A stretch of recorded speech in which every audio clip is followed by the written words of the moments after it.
Hey y'all, welcome to another episode of Soul Food Sundays. Out here giving me a walk in after leaving the gym, and it's about to rain.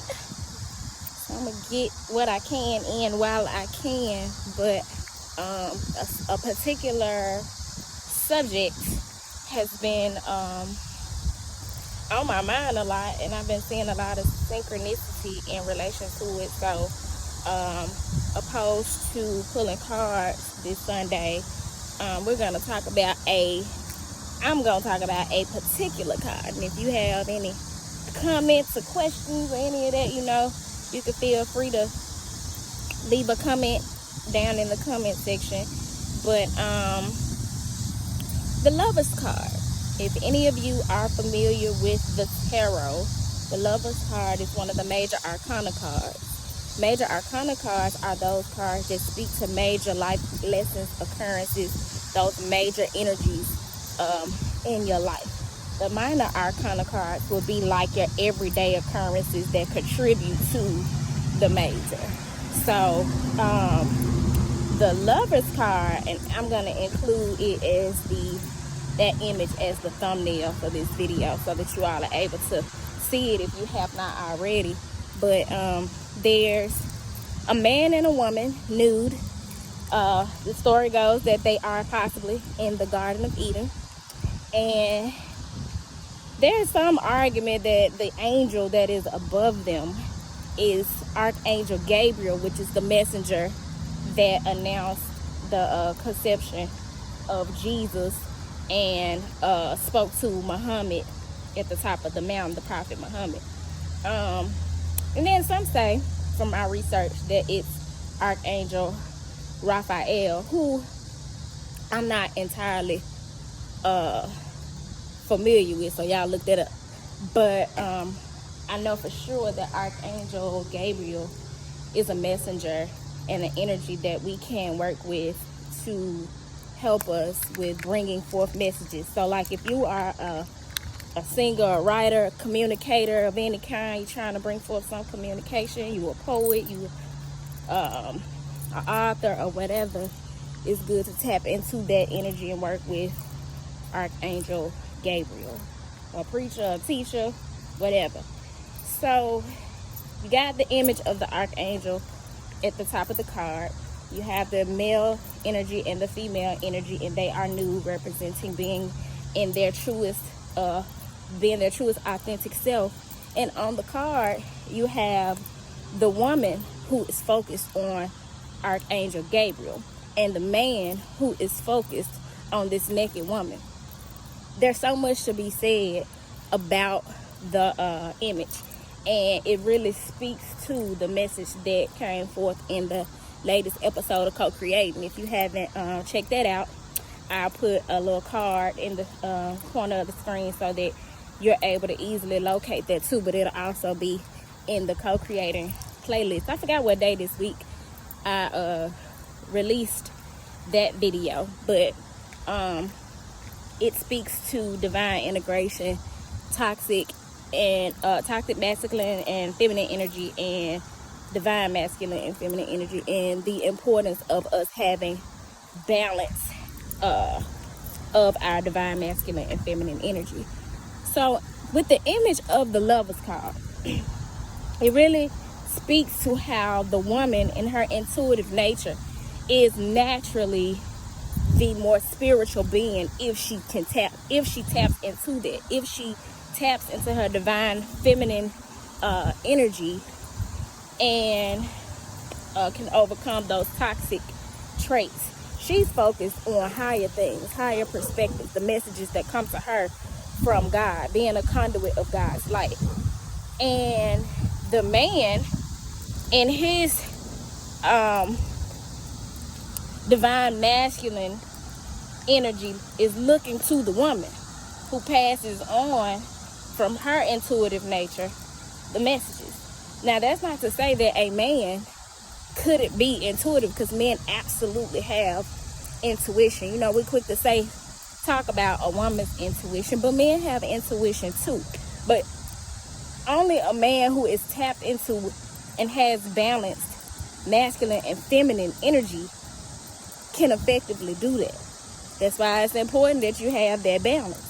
A man who is in touch with his emotions to some degree and has some balance of his feminine energy, some knowledge and wisdom and connection to his feminine energy, that's the only way you're going to have that divine connection with God, through the mother, through the female energy, not necessarily a woman in the physical, but being tapped into your feminine energy.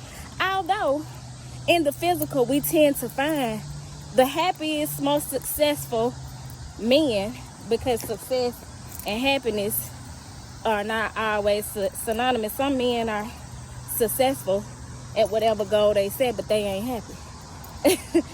But some of the most successful women have a divine feminine energy on their side and will tell you in a heartbeat, I couldn't have done it without her. So there's this notion that you have to be set. You have to be this certain, have reached this certain level of success in order, as a man, in order to have a successful relationship. And that is simply not true. If that's the case, how is it that you have these men who are able to testify that it is because of their collaboration and the input of their divine feminine that they were able to bring forth the fruit that they were able to bring forth? So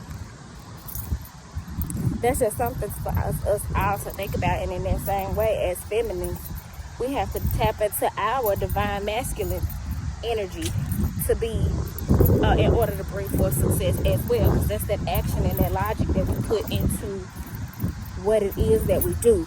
So when you see the Lovers card in a reading,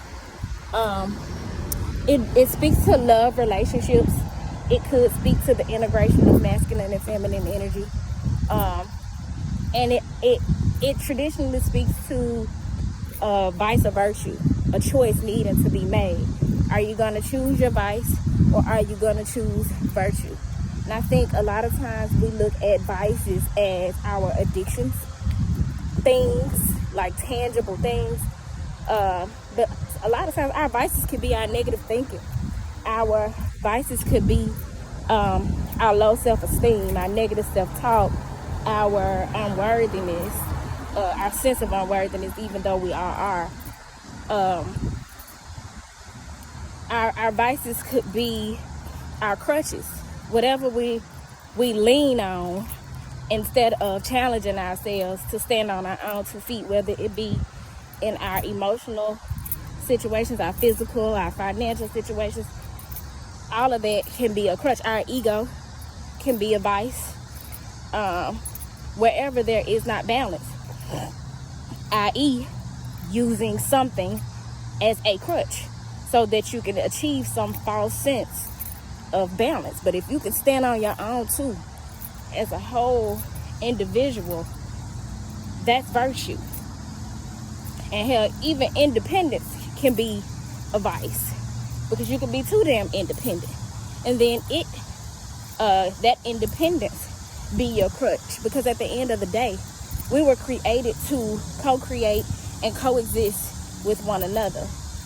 Nobody is meant to live this life alone. You know, even if there's partnership in everything you do. So even if it's something work related, on your spiritual journey, in terms of love, none of us are meant to do everything alone. So it will behoove us to learn the most effective ways to be in relationship. And in order to do that, you got to tap into your inner child and tend to your inner child so that you can reparent yourself and show up in your relationships as a whole being.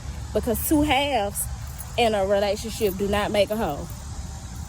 You need 2 wholes. Period.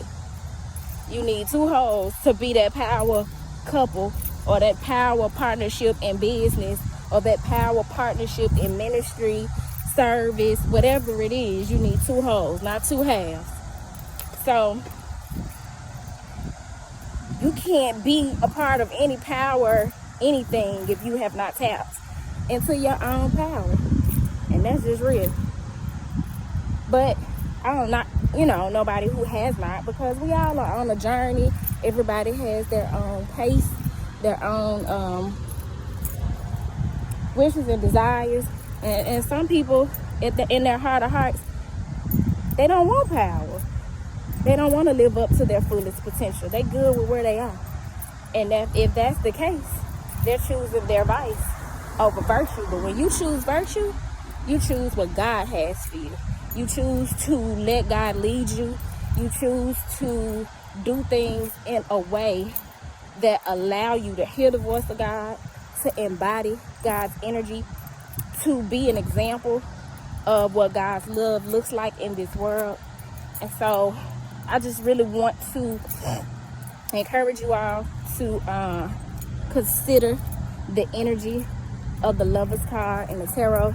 There's tons of information on it online. If you have questions or comments, feel free to ask me. I'm not the expert, but I am a nerd. I am a nerd, and proudly, and I am one of those people who, when I catch on to something, I dive deep into it to get the best understanding I could possibly get on it. So this is something that at this point I've become well versed in and am trying to practice and embody in my everyday living. So yeah, I hope that helps somebody. And if nothing else, if you can't apply it to your personal life, maybe you just learned something new today. I hope y'all have an awesome day. I'm going to try to sit down for a little minute and meditate before it rain down on my head. And y'all have a good week. Peace.